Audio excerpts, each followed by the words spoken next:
Okay, so what we're going to learn today is the Pythagorean theorem. This is kind of a big word, but it's easy to use when you have a right triangle. So I'm going to remind you just for a moment about right triangles. Right triangles have a right angle on them. Now, it doesn't always have to be that standard what you're seeing. It can be, down in this bottom corner, it can be up in the top corner. But what we're talking about with right triangles is a right triangle has one right angle, okay? And so when you look at a right triangle, you have your right angle marked, okay? And we have a special word for the side that is across from this. We call that the hypotenuse. So I'm going to write that word here, the hypotenuse. And when you're looking at right triangles, I recommend that your first step is always to label the hypotenuse with an H. Okay, that way you know which one is the hypotenuse. This is super, super important. Okay. So with that, let's talk about what kind of problem you're going to have when you're solving a problem using the Pythagorean theorem. So in the Pythagorean theorem, what it's used for is solving for a missing side of a right triangle. So for example, if I knew that this side was 3 and I knew that this side was 4, I can solve for the hypotenuse. Okay. Now, another thing that I can do is if I know the hypotenuse and one of the legs, I can solve for the other leg. So remember, we have the legs. Okay. These are the legs. And we have the hypotenuse. Okay. So now let's actually talk a little bit more about the Pythagorean theorem. Officially, you'll see the Pythagorean theorem typically written as this: a squared plus b squared equals c squared. Now, what these letters represent, a and b, are either one of the legs, okay? And c is always the hypotenuse. So you could write this as leg squared plus leg squared equals hypotenuse squared. You can think of it either way you prefer, okay? So if we were to solve this problem, we have a leg that's 3, a leg that's 4, and a missing hypotenuse. We would set this problem up as 3 squared plus 4 squared equals the hypotenuse squared. That's the one that we're missing. And you can use an H to represent that or a C to represent that, whichever you prefer. I prefer using that H squared because it reminds me that it's the hypotenuse, even though the official formula is typically written like this. Another thing to note is that it doesn't matter which order you put these in. I could have written it as 4 squared plus 3 squared equals h squared. Those are equivalent expressions. 3 squared plus 4 squared is the same as 4 squared plus 3 squared. But it doesn't matter what order you write the legs in. What matters is that the hypotenuse squared is alone by itself on one side of the equal sign. Okay, so let's just pick one of these. I'm going to go ahead and erase the bottom one because we could use that, but we don't need to. 3 squared, that means 3 times 3.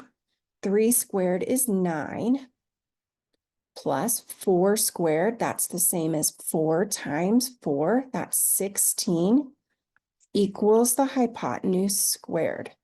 So let's go ahead and add 9 plus 16, that equals 25, equals my hypotenuse squared.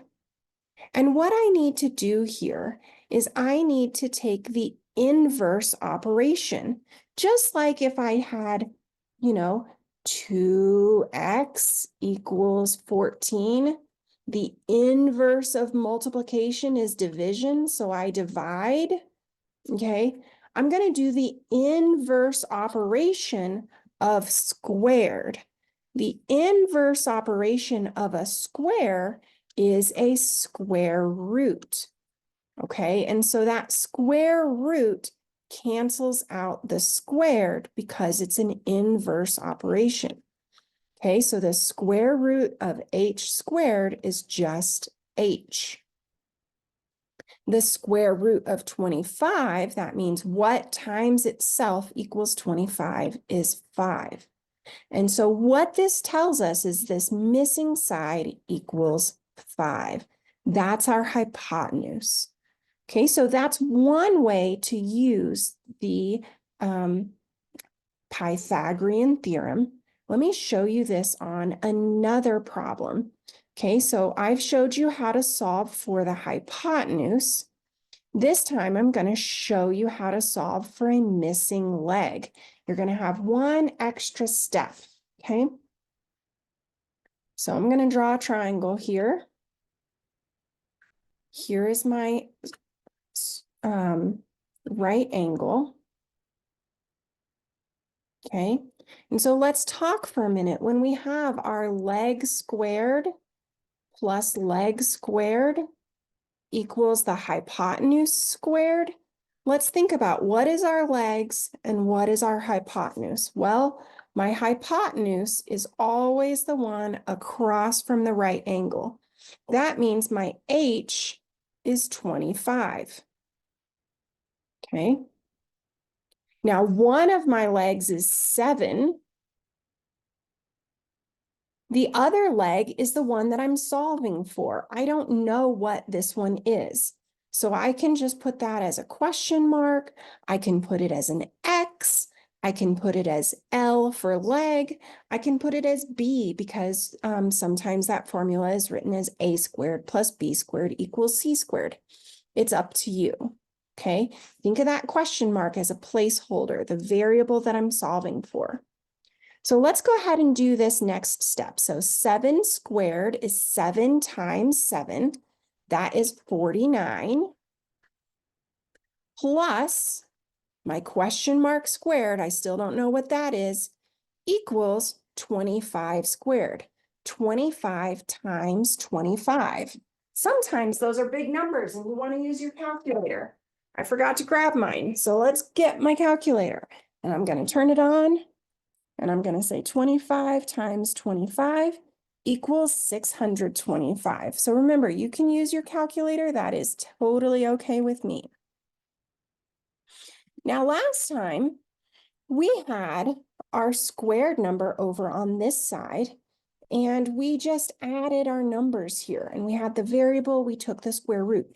This time, what we need to do first is we need to move this 49 to the other side so that we have this that's squared all by itself. So I'm going to subtract 49 from both sides.